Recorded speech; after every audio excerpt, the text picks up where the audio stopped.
کسی ملک میں ایک بادشاہ رہتا تھا۔ بادشاہ بہت زیادہ رحم دل تھا۔ اس ملک کے لوگ بھی بادشاہ سے بہت خوش ہوا کرتے تھے۔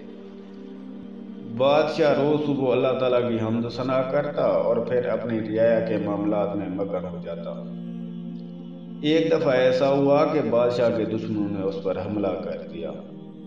بدقسمتی سے بادشاہ کو بہت بری شکست کا سامنا کرنا پڑا۔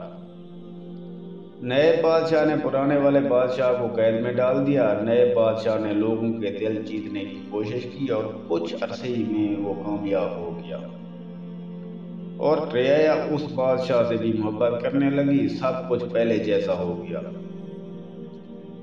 لوگوں نے اس نئے بادشاہ کو قبول کر لیا۔ قیدی بادشاہ ہر روز صبح اٹھ کر یہ سوچتا کہ آخر مجھے کس گناہ کی سزا ملی ہے، مگر پھر بھی وہ اللہ کا شکر ادا کرتا۔ اس کو قید خانے میں 3 وقت کا کھانا بھی ملتا رہتا، لیکن جب دوپہر کے کھانے کا وقت ہوتا تو اس کو شاہی چاولوں کی خوشبو آتی تھی۔ وہ سمجھتا تھا کہ اس کے لیے شاہی کھانا تیار کیا جا رہا ہے، لیکن وہ قیدیوں کا کھانا ہی ہوتا تھا۔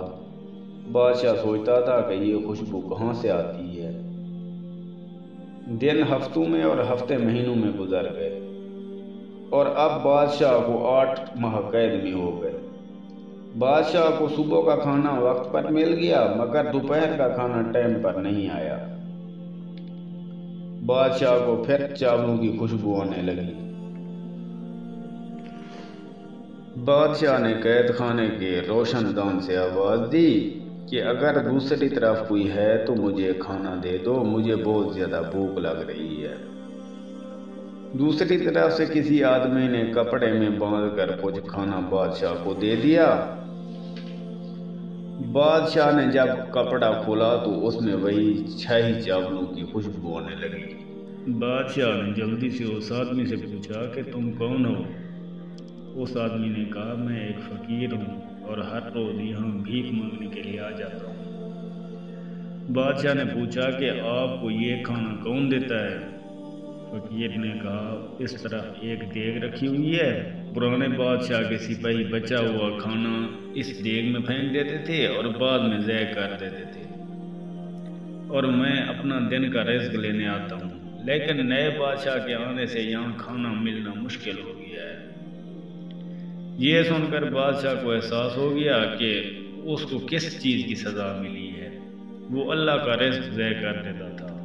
پھر فقیر نے کہا آپ نے میرے بارے میں تو پوچھ لیا، لیکن آپ کون ہیں؟ بادشاہ نے کہا میں ایک بد نصیب بادشاہ ہوں جس نے رب کی نعمت کو ضائع کر دیا اور آج اس کی سزا ملی ہے۔ اللہ تعالیٰ کی نعمت صرف اناج ہی نہیں بلکہ ہر وہ چیز ہے جس سے ہمیں سکون ملتا ہے۔ اس دنیا میں ہر چیز اللہ کی نعمت ہے۔ پھر اس بادشاہ نے اللہ سے معافی مانگی اور اللہ کی نعمت کا شکریہ ادا کیا۔ تو دوستو ہم بھی اپنے رزق کو اسی طرح سے ضائع کر رہے ہوتے ہیں، تو آپ سب اور ہم سب یہ کوشش کریں کہ رزق کا احترام کرنا بے حد ضروری ہے۔ اللہ تعالیٰ آپ کے اور ہمارے رزق حلال میں برکت عطا فرمائے، آمین۔ دوستو اگر آج کی ویڈیو پسند آئی ہو تو اس کو شیئر کر دیں، ہو سکتا ہے کہ ہماری یہ بات کسی کے دل میں اتر جائے۔